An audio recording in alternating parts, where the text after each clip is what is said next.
شكرا عبد الحميد بن يحيى على هذا التقرير. أستاذ إدريس قنصوري، لا يختلف اثنان بأن هناك استفزاز غير مفهوم، غير مبرر، مش غير مفهوم، غير مبرر لحكام الجزائر، وأعني العسكر الجزائر باش نكونوا مباشرين في الكلام ديالهم واضحين. العسكر الجزائر، لأن أظن بأن لا دولة في الجزائر ولا مؤسسات في الجزائر تتخذ القرار بحكم أن العسكر هو الذي يتخذ القرارات. ثلاثة ديال القرارات متابعين تقريبا: قطع العلاقات الدبلوماسية، من بعد قضية أنبوب الغاز، من بعد منع الرحلات الجوية. ملي تنتكلموا على هذه القرارات اللي اتخذت بشكل متسارع ومتتالي، هي استفزازات لا نقاش. الجزائر إلى ماذا تطمح من خلال هذه الاستفزازات المتكررة؟ شكرا على الاستضافة وشكرا على هذا الروبورتاج الذي قدم معطيات أرضية تمهيدية لهذا النقاش. أولا يمكن أن أقول بأن المسألة تجاوزت الاستفزازات، هي الآن حرب غير مباشرة على الاقتصاد، حرب مباشر، وليس فيها إلا الاشتباك المباشر هو الذي لم نصل إليه ولا نتمنى أن نصل إليه. للإضافة في إطار المعلومات، هو أنه اليوم أحد كبار المسؤولين في الجزائر أكد اليوم كذلك بأن الجزائر مستعدة بأن تمضي في قراراتها ضد المغرب بشكل كبير، ولها عدة من القرارات يمكن أن تطبقها في الأيام المقبلة. اليوم كذلك في إطار مناقض لهذا التوجه، صرح الأمين العام للأمم المتحدة بأنه على الجزائر والمغرب أن يدخل في حوار تفاهم، وبالتالي فهو يشير مرة أخرى إلى ضبط النفس وإلى تفادي هذا المناخ وهذا الجو والقرارات التصعيدية، لأن اللغة الدبلوماسية هي هاته، ليس لغة سياسية. يفهم هو بأن القرار الجزائري تصعيدي، وهو يحاول بلغة مرنة ولغة دبلوماسية ولغة مقبولة أن يوجه الأمور في الاتجاه الصحيح الذي لم تسير فيه الجزائر، على اعتبار أن المغرب مد اليد للجزائر بشكل رسمي وعلى قمة، وبالتالي فمن يريد أن يمد اليد هو الجزائر. إذن أنا في نظري في إطار هذا السياق المشحون والتهديدي والتصعيدي أن الجزائر توجد اليوم خارج، معاكسة للتيار وخارج السياق. معاكسة للتيار أي أن الأمم اليوم والدول تلتقي من أجل التشارك الاقتصادي والثقافي والاجتماعي والسياسي، من أجل التقارب، من أجل خدمة الشعوب، من أجل التضامن، ولا توجد دولة تغلق البر وتغلق البحر وتقطع الأرحام.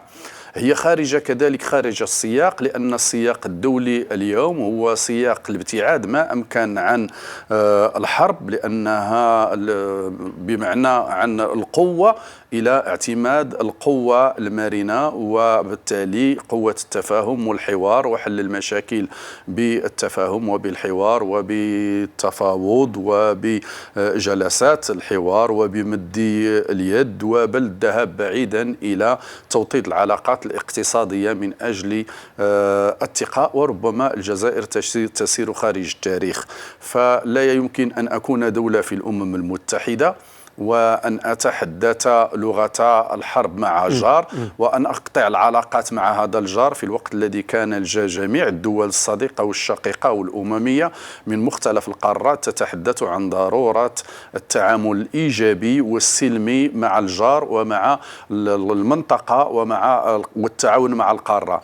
كذلك بعد قطع العلاقات لاحظنا عوض أن تنصت الجزائر لضمير العقل وقلب الجورة وتعتبر الدين والتاريخ والقيم والهوية واللغة وكل ما هو مشترك بيننا في المنطقة من أجل أن نسير معا كقوة واحدة للدفاع عن إفريقيا ولحل المشاكل المغاربية ولحل مشاكل شمال إفريقيا ولحل والمساهمة بشكل إيجابي في حل المشاكل المنطقة في ليبيا، في تونس، في مجموعة من الدول، وسد الطريق وكل الذرائع عن الإرهاب، عن المختلف، عن الجريمة المنظمة، عن المخدرات، عن التطرف، بمعنى أن نساهم في تشذيب وتهذيب منطقتنا، ونساهم في بناء السلم والسلام العالمي كأمم راقية بالنسبة للتاريخ، ونتعامل بشكل متحضر.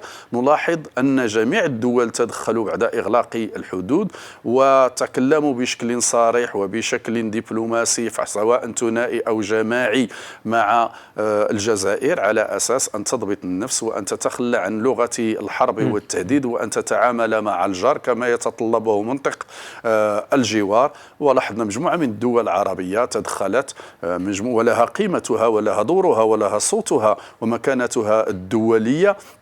لاحظنا مجموعة من الدول الأوروبية كذلك أنها تدخلت وتحدثت نفس اللغة، ضرورة ضبط النفس، ضرورة إيجاد الحلول بالحوار، ضرورة البحث عن القاسم المشترك. لاحظنا بأن الأمم المتحدة سبق أن تحدثت عن ضبط النفس وعدم التصعيد في المنطقة، وأشارت إشارات كثيرة في هذا الاتجاه. إذن اللغة الدولية للنظام العالمي الجديد، سواء كدول سواء كمجالس عربية وإسلامية وهيئات لها قيمتها، أو كاتحاد إفريقي أو هيئة أممية تتحدث عن اللغة وعن مسار الذي ينبغي اتخاذه، الجزائر تضرب كل هذا عرض الحائط وتستمر في عناد وتعنت كبيرين لاتجاه وتنتج قرارات غير مبررة، ليست لها حتى فائدة، وبالتالي قرارات من أجل القرارات، حتى وصلوا الناس اللي تيقول لك الجزائر صبحت كتوحم على المغرب، أن همها الوحيد في السياسة هو المغرب. نعم. أستاذ إدريس قنصوري، واش ممكن نقولوا بأنه أن الجزائر أنها الآن عرفت راسها بأنها خسرت وتتخسر نقط على المستوى قيمتها وسمعتها في المنتظم الدولي، ولا بغينا نتكلموا على قيمتها وسمعتها في المنتظم الدولي؟ وزير الخارجية الأمريكي بعد ما رفض أنه يجلس مع العمامرة وزير الخارجية الجزائري، هاد والخرجه ديال العمامره في CNN اللي كانت واحد الخرجه اعلاميه مخجله جدا تتبين التناقض الفاضح في الاراء وازدواجيه الاراء عند الجزائريين. واش ممكن نقولوا بانها ما لقاتش امامها وحتى الانفجار اللي متوقع مستقبلا في الايام القليله ديال الشعب الجزائري امام الطعمة الحاكمة بالجزائر؟ واش ممكن نقولوا بأن أمام كل هذه الأمور هذه الجزائر لا تملك إلا أن تستفز المغرب وما كرهش تمشي معاه بعيد لدرجة حرب على الميدان؟ أولا، فاقد الشيء لا يعطيه. نفهم بأن من يحكم الجزائر وكل هذه القرارات والسلوكات والمناورات والاستفزازات هي تدخل ضمن منظومة الحرب ولغة الحرب، بمعنى العسكري في الجزائر هو ليس عسكري محترف، بمعنى ذلك الذي مهمته ودوره الاستراتيجي والأساسي والسياسي هو حماية البلاد في حدودها وتأمين أمنها من أي عداء خارجي، وليس استعداء لا الشعب داخليا ولا الدول المجاورة. العسكر يلعب بمنطق مخالف. كل القواعد حتى الحرب تقول بأن الحرب من أجل السياسة، بمعنى ندخل في حرب من أجل أن نصل إلى الحوار ونجلس معا ونتفاوض ونضع ترتيبات لمجتمع أفضل مما كان ولعلاقات أفضل مما كانت. الجزائر الآن تعكس هذا المفهوم الذي قاله جميع المنظرين وكبار المنظرين عبر تاريخ الحروب، بأن الحرب من أجل السياسة هي تفعل السياسة من أجل الحرب. الدولة الوحيدة في العالم التي قلبت هذه المقولة وهذا المفهوم وهذا المعطى المسطر تاريخيا عبر قرنين من الزمن من مدى مختلف الحروب عبر مختلف الدول ومنظرين أساسيين في هذا الاتجاه، الجزائر تعكس المقولة وتشتغل بالسياسة من أجل الوصول إلى الحرب. بالنسبة للمنتظم الدولي كله يعرف هذه الأمور، لأن الجزائر لا تنتج إلا لغة الحرب ولا تنتج لغة سلام، وليس لها خطاب سلام، وأفعالها وسلوكاتها وتصرفاتها كلها خطاب للحرب. لنعود أن لماذا الآن تم سعار الجزائر. الجزائر سعرت بعد الاعتراف الأمريكي بالسيادة المغربية على الصحراء سعرت الجزائر. لماذا؟ لأن أوراقها كلها حرقت، وبالتالي تقوم عوض أن تقرأ الوضع بعقل وتراجع الملف من أساسه في مجاله الحقوقي والتاريخي والاجتماعي والإنساني والجغرافي الجيوستراتيجي في علاقتها بالمغرب، وتعيد إنتاج رؤية جديدة، منهجية جديدة، متزنة، متوازنة، متعقلة في إطار هذا للخروج من الأزمة بأقل الأضرار، في ظل أن المغرب عنده مقترح نتاع لا منتصر ولا منهزم الذي هو الحكم الذاتي. الجزائر تتشبت بمنطق أنها هي المنتصرة وإن كان منهزم. هذا الاعتراف سد جميع الآفاق أمام الجزائر، فأرادت أن تقوض هذا الاعتراف. بماذا؟ بسلوكات ثانوية وتافهة. لأن نتحدث عن دولة كبرى ودولة عظمى، كلمات مسموعة لها من الإمكانيات، من القوة، من المخابرات. لا يمكن أن نتحدث عن دولة ربما بين قوسين بكل احترام للدول الإفريقية، دولة إفريقية ربما أو دولة جار مغلوبة على أمرها. الآن نحن أمام اعتراف أمريكي هو بمثابة قرار نافذ. انتهى الأمر بالنسبة لدولة كبرى حين اعترفت بهذا الاتجاه وبررت هذا الاعتراف وبدأت تشتغل من أجل تنفيذه. كان رهان الجزائر أن يقوض الرئيس المقبل، لأن جاء في نهاية الولاية وربما اختلاف الإدارات، أن يقوض الرئيس بايدن هذا الاعتراف ويتراجع عنه، لأنهم لا يفهمون السياسة الأمريكية بأن القرارات الخارجية قرارات سيادية وتبنى من خلال دراسات، لا تبنى في لحظة، تبنى من خلال دراسات عميقة ومن خلال استشارات دقيقة ومستشار لهم كلمتهم، يعرفون كل شيء عن الجزائر وعن المغرب وعن المنطقة وعن الشرق الأوسط الكبير، ولهم أهداف استراتيجية على مدى 50 أو 60 سنة. وعلاقتهم تبنى في التحالفات مع الدول، لا تبنى على العاطفة، تبنى على المصالح بشكل براغماتي. وأن الولايات المتحدة تعيد الآن ترتيب منطقة الشرق الأوسط بشكل يخدمها ويخدم إسرائيل ويخدم السلام والسلم والأمن الدولي وبشكل صريح. وكان هذا في مؤتمرات إسبانيا في برشلونة منذ 1993، واتفق عليه العالم بأن سيكون هناك مخطط لدول البحر الأبيض المتوسط من أجل إنتاج سلم وسلام واستقرار في المنطقة، واتفقت عليه الدول الأوروبية. وعوض أن تشتغل عليه أنه الآن يتم إما إهماله أو نسيانه من بعض الدول، وإما تقويضه من بعض الدول ومنها الجزائر كما كانت، وهي وافقت على هذه الأمور. فرنسا وافقت، إسبانيا وافقت. لنعود لنقرأ التاريخ في هذه المؤتمرات، وهي المعمول بها، ورصدت لها ميزانيات ورصدت لها آليات وضوابط لا يمكن لدول معينة أن تتملص منها وأن تتراجع. إذن الجزائر لم تقرأ بأن مسألة الاعتراف الأمريكي هو سيادة لدولة وسيستمر. حين أتى بايدن راهنت على ربما قد يكون هناك شيء، برلمانها قام بإرسال مراسلة، حاولت أن تتدخل بوسائط. أول لحظة بايدن قام بإشارة دبلوماسية لتثبيت الاعتراف كانت أكبر باخرة جاءت للمنطقة. استمرار المناورات وتوسيع حجم المناورات وأهداف المناورات والمشاركين في المناورات. لجان جاءت للمغرب، وزارة الصحراء، وأعطت أمريكا استثمارات بالنسبة للمغرب. آخر إشارة أمريكية ولم تفهم الجزائر بأن هذا تثبيت للقرار السيادي الأمريكي. لم تتم مناقشته في مجلس الشيوخ، ولم يطرح لمجلس الشيوخ مرة مباشرة ليوضع في رفوف الفيدرالية، وهذا اعتراف. لأن كان من الممكن حتى أن يخرج القرار وتعاد مناقشته في مجلس الشيوخ بعد ديسمبر. هذا لم يتم. إذن نحن أمام، هل هناك في الجزائر من يقرأ السياسة الدولية ويعرف ثقافة الدول ويعرف دساتير الدول ويعرف مكانة الرؤساء ويعرف قوة المؤسسات ويعرف حجم وضغط اللوبيات؟ الجزائر لو كانت تفهم هذا لم تقم الآن.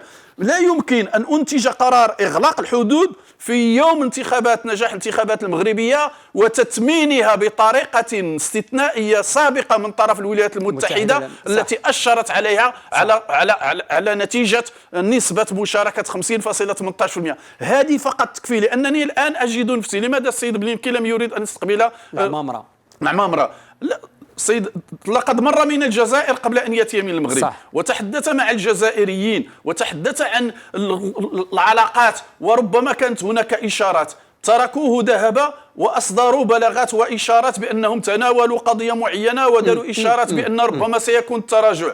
تم الجواب بأن لم نتناقش في هذه الأمور إلى آخره. نعم. وتم تكذيب بمعنى لم يثق فيه، جلس معه، تحاور معه، كبر به وغير خلاه مشى وطعنوا في دارو. نعم، هذا نوع من هذا نوع. نتمم الجمله.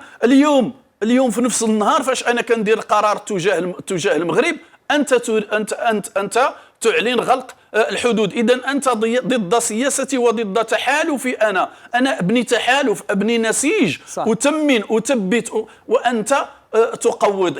إذن أنت ضد سياستي، لأن السياسة الأمريكية هي تلعب مع الكبار، الصين وروسيا في اتجاه المصالح، وأوروبا في اتجاه المصالح ديال الولايات المتحدة الأمريكية، سواء في أوروبا سواء في إفريقيا. إذن أنا أبني تحالف وأنت تهدمه، وهذا مشكل بالنسبة. إذن لن يستقبله. والمسألة ليست مسألة عواطف أو مسألة كذب كي يلعب التقية الإيرانية أنه لا يعترف مثلا مع اتجاه أمريكا ليس لدينا مشكل، اتجاه إسرائيل لدينا مشكل.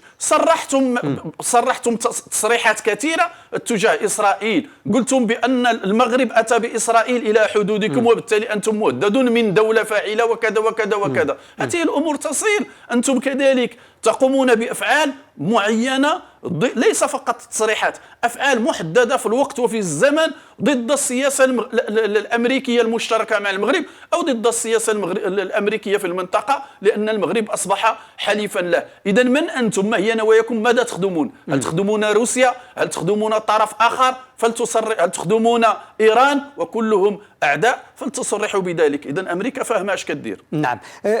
أستاذ إدريس قاصوري، ملي تنشوفوا الجزائر، تنشوفوا العمامرة كوزير الخارجية، اللي واحد الانسان اللي كنا نظن بانه متمكن من السياسة الخارجية ديال الجزائر، اللي كنا تنظن بانه له من الذكاء ما يكفي. تنجيو تلقاو امام في خرجة CNN يعني رجل يتخبط أو يخبط خبط عشواء في الإدلاء بتصريحاته. عندما سئل على قضية إسرائيل والجزائر، ماذا تريد من إسرائيل وكيف علاقة الجزائر بإسرائيل، بقى يتهرب على السؤال، لدرجة أن الصحفية ألحت على الجواب وهو دائما يتهرب على السؤال. وفي الأخير يقول بأن يعني الجزائر وإسرائيل ما كاينش مشكل بتاتا. وقبل ذلك الجزائر حاولت بكل الوسائل اللي تتملكها في الدعاية باش تقول بأن علاقة المغرب بإسرائيل وأمريكا هي من أجل ضرب المنطقة وزعزعة المنطقة وإلى آخره. هنا تبين لنا بأنه فكر العسكر هو من يحكم وفكر العسكر هو من يتكلم. أولا نؤكد بأن العمامرة ليس لنفسه، العمامرة هو مجرد دمية في ديد العسكر الآن. العمامرة يتقن الخطاب. حتى عبد المجيد أظن هو دمية. لا أكيد. مع احترامنا لك رئيس لا دولة. فقط لأن لماذا قلت هذا؟ لأن العمامرة أولا يتقن الخطاب، ولكن الأفعال هي أفعال للجيش، وبالتالي ليس له من الإمكانية والحرية للاشتغال باللغة واللعب على اللغة للهروب من أسئلة مباشرة ودقيقة، ولا بد أن كي لا يكون هناك، لا يسقط في الفخ. لماذا قلت هو دمية؟ لأن العمامرة قبل الانتخابات أخذ مسافة من السياسة في الجزائر، وكان يعتبر نفسه بأنه بعيد نسبيا أو أنه ند للعسكر، وبالتالي يتعامل. ولكن في الفترة الأخيرة اتضح بأنه أتى به العسكر واسترجعه للعسكر لدائرة السياسة ليشتغل كأداة كما يريدونهم، وحتى هامش الحرية والكاريزما التي بناها عبر تاريخه تهمشت واندثرت. هذا مشكل العمامرة اليوم. عمامرة اليوم الدبلوماسي اليوم ليس هو مع عمامرة الأمس. بالأمس كان يتحدث دائما بأريحية، وقد نلاحظ بشكل كبير أنه ينجح في حواراته وفي كلامه، وكانت له معطيات كثيرة تخدمه. اليوم ليست له المعطيات والمعلومات التي يصرفها، وأظن أنه موجه بشكل دقيق ويخشى أن يخرج عن الخط، لأن المسار أوتي به لدور معين، وإلا أنه كان سيكون ربما أنه سيجد نفسه في السجن مثل المجموعة السياسية والمحاكمات التي كانت. بالنسبة لا يمكن أن نتهرب. بالأمس أقمتم الدنيا وأقعدتموها على تصريح أقامت به إسرائيل من المغرب. لماذا؟ وتبررون تعاملكم مع الحرب بأسلوب وبمنهجيات الحرب مع المغرب، لأن المغرب جاء بشخص وبالإسرائيليين وبالصهاينة، وعبروا هكذا، ليهددوننا بالقرب منا. إذن أنتم تستعدون المغرب انطلاقا من كونه له علاقة بإسرائيل وتلومونه، وحاولتم أن تقيموا اتحاد مغاربي دون المغرب انطلاقا من هذه النقطة، سواء الحديث الذي كان مع تونس إلى آخره، وهذه الأمور معروفة. كل هذه المواقف وهذه الأفعال وهذه السلوكات وهذه التصرفات وهذه التصريحات، وتقولون أننا ليس لدينا مشكل مع إسرائيل. هل غادي يضحكوا عليهم؟ لن يضحكوا، لن يثق بهم أحد. العكس، إذا كان لم يكن مشكل فلنمر إلى مرحلة الصداقة، مرحلة العلاقات، مرحلة الثقة، مرحلة التعاون المفروضة أمميا بمنطق السلم والسلام والأمن مع دولة. هل ستثق مثلا الولايات المتحدة الأمريكية بأن العمامرة يقول بأن الجزائر ليس لها مشكل مع الولايات المتحدة؟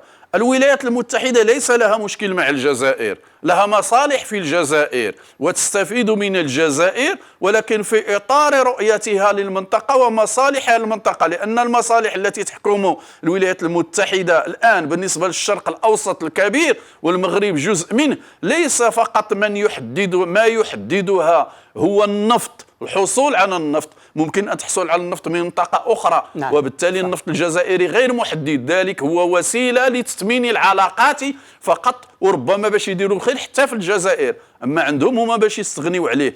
ولكن العلاقات الولايات المتحدة يدخل فيها السياسي، كيدخل فيها التاريخي، كيدخل فيها الثقافي، في محاربة التطرف ومحاربة الإرهاب. عندها قضايا، عندها معايير استراتيجية، عندها برنامج استراتيجي كتخدم عليه الدول. كاينة قيم أمريكية وأوروبية تشتغل عليها كونيا.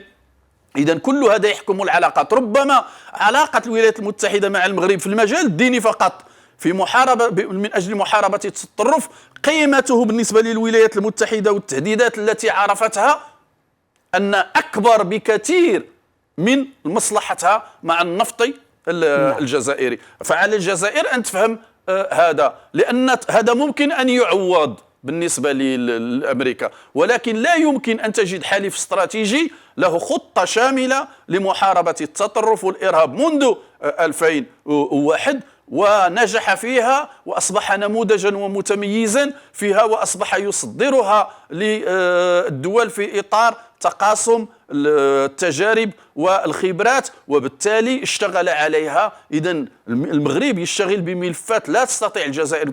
العلاقات في إطار الآن مع ليبيا، حين نتحدث عن الصخيرات ونتحدث، إذن الدور الذي قام به المغرب لم تستطيع أوروبا ودول كبيرة أو الجزائر نفسها أن تقوم به. هل الولايات المتحدة الأمريكية لا تعرف هذا؟ الدور الذي يقوم به المغرب في الهجرة لحماية أوروبا، كل شيء يسجل يوميا ويدون وبالأرقام، وتكون فيه بيانات علمية مضبوطة، ليس فيه خطابة يمكن أن نناور عليها.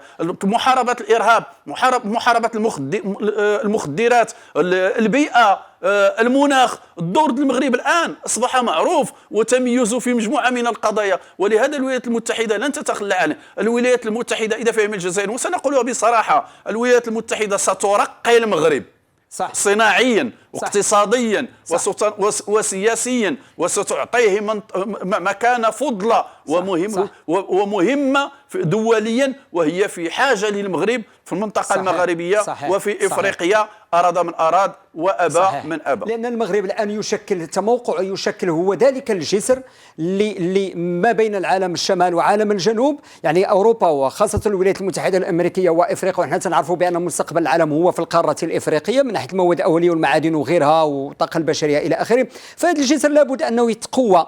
فكما قلتي أمريكا ستعمل على تقوية هذا الجسر اللي هو المغرب، تقوي اقتصاديا، تقوي اجتماعيا، تقوي عسكريا، تقوي سياسيا. والمؤشرات كاينه أن المغرب غادي يبدا يصنع السلاح هنا محليا، وغادي يولي بعض الأسلحة ميد ان موروكو، الصناعة كذلك تتطور إلى آخره. الكثير من الأشياء اللي بانت المؤشرات ديالها. باش نختم معك لأن الوقت تزاحمنا السي إدريس قاسوري في دقائق معدودة جدا. أظن أنه بما أن هناك مخابرات عسكرية تحكم الجزائر، وبأن عبد المجيد من قصر المرادية لا يلقي بالكلام إلا بأمر من المخابرات العسكرية الجزائرية، فواش ممكن نقولوا بأنه صعب أنه يكون عندنا لحنا للعالم أمل في أن الجزائر تدير واحد الخيط ديال السلام مع المغرب؟ أظن الأمل صعيب أننا نبنيو مع عقلية ديال المخابرات العسكرية الجزائرية. وأنت تعلم السي إدريس ماذا فعلت المخابرات العسكرية الجزائرية من قتل وذبح في جزائريين قالوا كلمة حق. لا تكلمنا على بوضياف، لا تكلمنا على بلال، لا تكلمنا على العديد، لا تكلمنا حتى على العشرية الدموية. كانت المخابرات الأيادي المخابرات العسكرية فيها بزاف. إذن أظن مع هذا ولا رجعنا هذا التاريخ صعب أن نتكلموا على أمل مع الجزائر. الأمل على المدى القريب مستحيل.